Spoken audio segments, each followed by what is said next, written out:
I think Gumi is going to an extreme and he's having a lot of misrepresentation, over certain statements he has been making recently, like, can somebody tell Gumi to distance himself from Islam? Why should he be talking about they should forget Biafra? Can he forget Islam? That's a question that needed to be asked Gumi. Can Sheikh Gumi, can you forget being a Northerner? Can you forget Islam as a religion? So I think he should put his mouth where he is. Biafra has come to stay. Biafra has become a religion to so many people.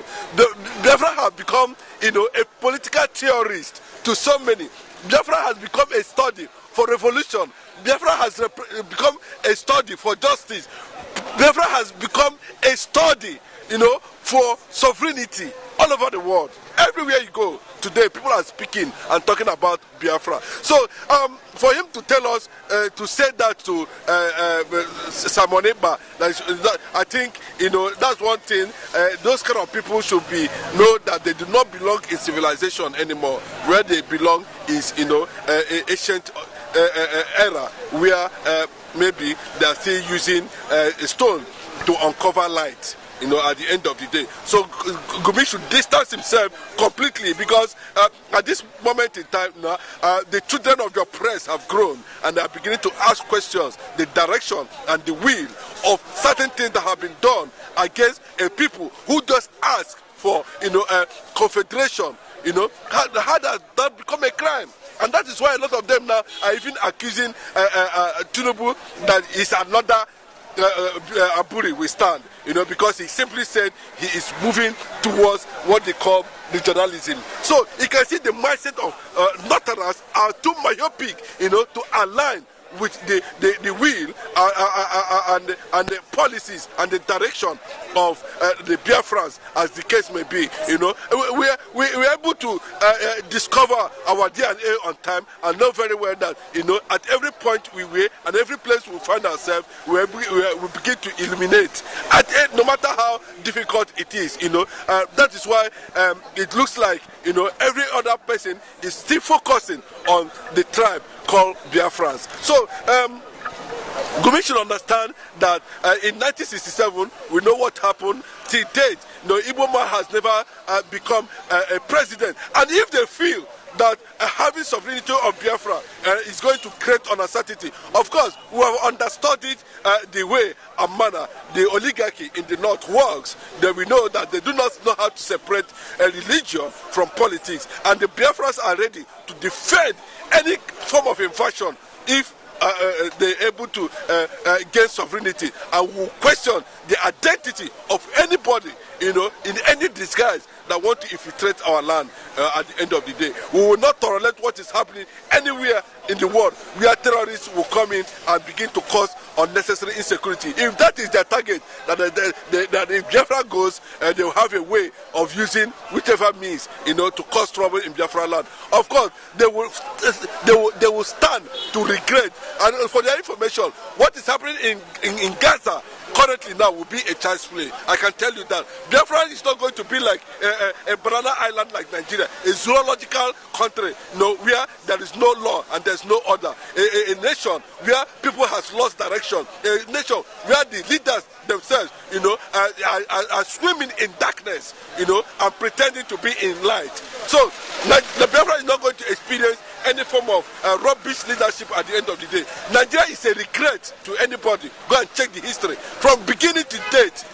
Both the one that is running there, look at the whole president coming out in the public after he failed democracy, that he double for democracy. How can a president come out and make that kind of thing openly? It just means you are making mediocrity of the position of the presidency. What do you mean by dobale? You fell down instead of acknowledging that you fell down on the democracy. You say you dobale. Is that how Yoruba is dobale?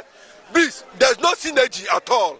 I'm telling you the gospel truth. There's no synergy between what they did, what he did, and how the Yorubas themselves do their own dobale. How can you say that you fell well and you say you're dobale? That's mockery to an extent. You should not have spoken about it in the first place.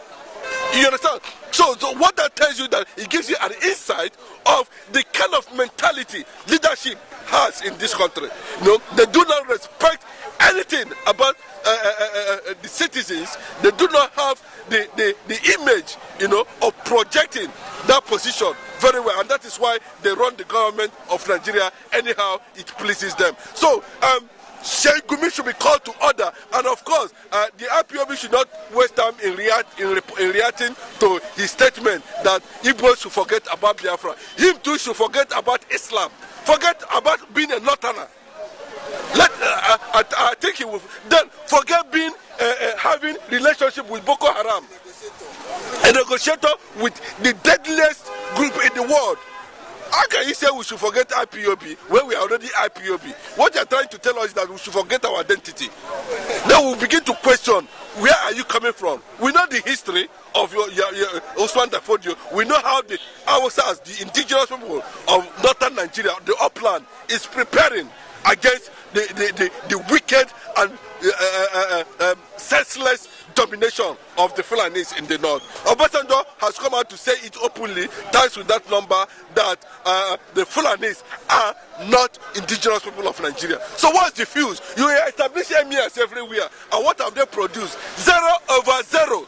Leadership, zero. You cannot even send their wives to school. You cannot even expose them to civilization and education. But still, you are using phone, you are using car, you are using everything. Everything produced by civilization, you are using them. But still, you do not want to recognize what that means. That these things were wisdom from the Jewish nation, wisdom from the Jewish people, philosophy and theory of the political analogy of the Jewish nation, how they were able to use it economically and transform the world to an extent, that we can even speak to somebody in London without even going to London. Is that not okay? What has Islam transformed? What have they produced? What have they innovated? What is innovation that you can point correctly that has affected the world directly? Nothing. Are you telling Biafrans to forget Biafran? You forget Islam too, forget being a Muslim. Then let us know how you are going to be received in the north. Okay, according to our source, Newspoint TV, it said Ojukwu failed woefully, and Ekpa is deceiving the Biafrans. Do you think that they have this mentality that these people, even if they agitate from now to Jesus come, nothing will see happen?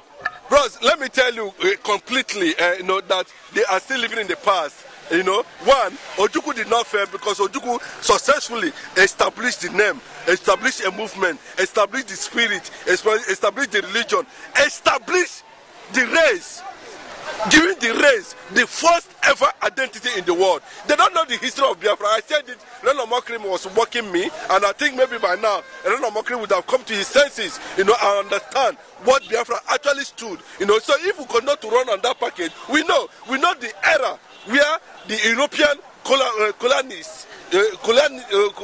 colonization wiped away the history of that era that included the name of Biafra.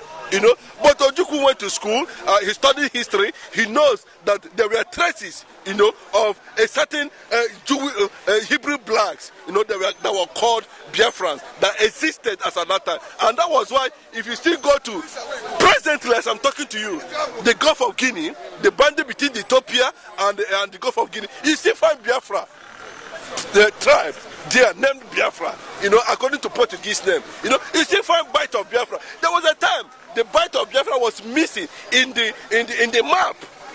They replaced it with the bite of Bonny. That was exactly what happened during those days, where the identity of these people were completely wiped away by the colonial masters.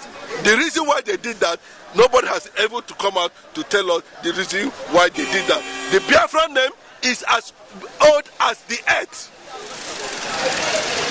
Whether Renan Omakri agrees or not, it has become the identity of the most powerful black race in the world. No matter how you see it, Igbos remain the most powerful black race in the world, and you cannot lose that identity to anybody. It's just like asking Israel to lose their identity as Jews.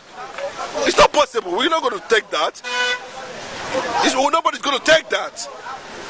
So he cannot say Ojukwu failed. Ojukwu gave us identity. What is the identity Usman Dafodio gave to the Northerners, to the Fulani? What is he killer of Boko Haram? Is that the identity? No, ask him now. Ask Sheikh Gumi. Let us understand what he's trying to say. What identity did the Osman Dafode give to the whole Northerners? Can you come out and explain? Boko Haram, ISWAP, Killer Squad, name them. Oh God, that's the identity. And you want Biafrans to associate with such identity. We illuminate from where we are. The Bible says that the children of the light is always the light. We are children of the light. You should understand what I mean. We belong, we serve God Almighty, the creator of the universe, the God of Israel. Anybody that is not forgetting his own, that's his own business.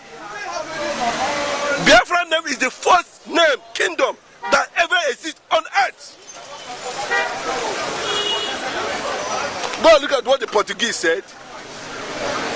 They said that these people, this is the bite of Biafra. Bite, don't know what, you know what it called? Did not come from Portuguese.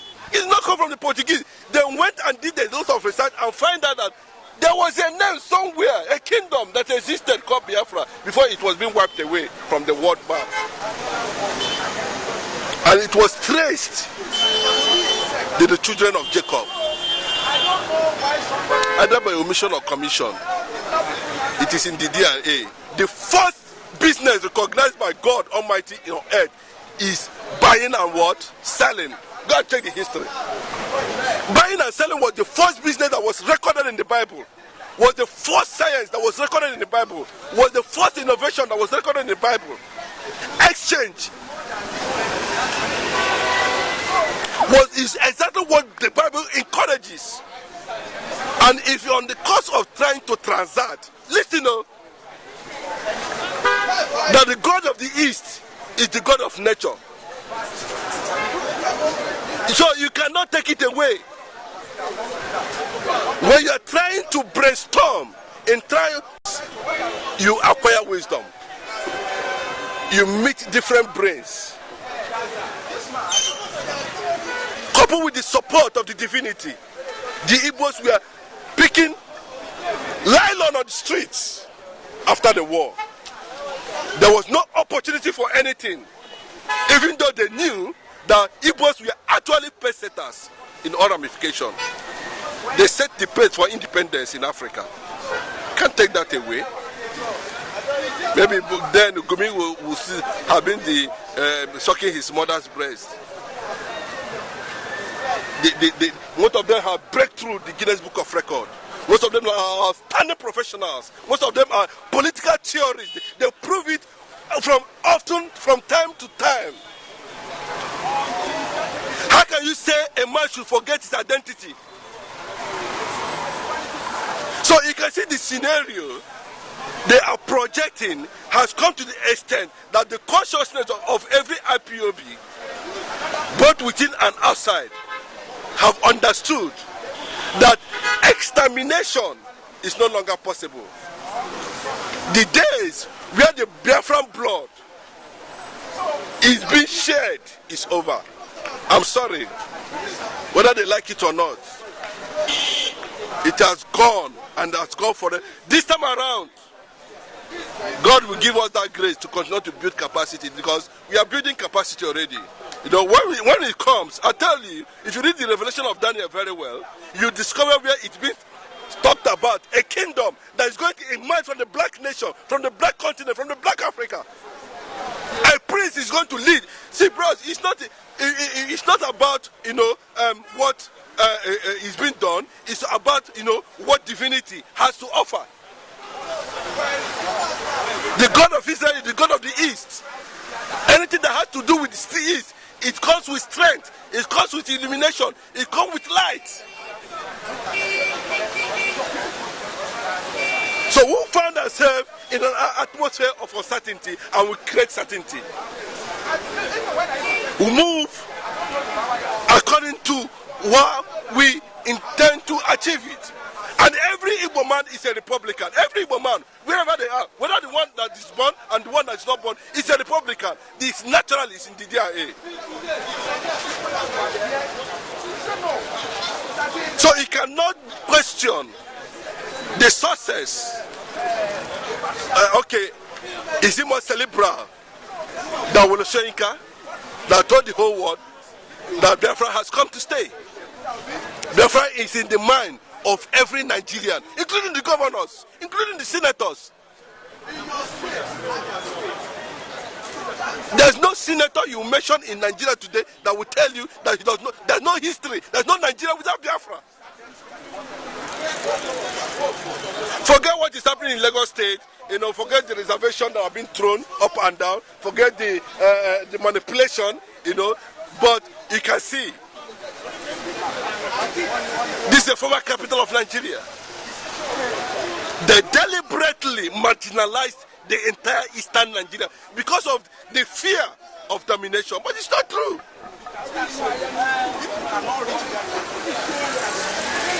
He wants to work with everybody. If you meet an Igbo man and you are in good spirit, you know what I mean by good spirit, illuminating spirit, you want to move, you want it to happen, then you have made a friend. But you see those ones who are bent on destroying natural structure, we have themselves thrown. It's not as if you look at the history. Ojukwu said, no, Aburi. They came, they say you didn't understand what Aburi is. Ojukwu said confederation. He said, no, you don't know what is called confederation. You declared war. How do you declare war? Gowon declared war with police action.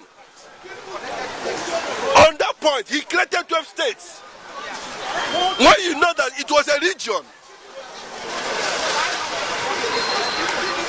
So you deliberately ask for war. Today, Gowon is crying. Other tribes too will also cry. Anybody that rises up against Igbo, no matter where you're coming from, you must cry. Because 7 million Igbos, Biafrans, that were killed today, those children have stood up and they're saying, not again for the children of the oppressed. No, not again. No, what the Israelis are doing, what the Israelis are doing, saying today, no to Nazi is what we are saying today. No to oppression. Thank you.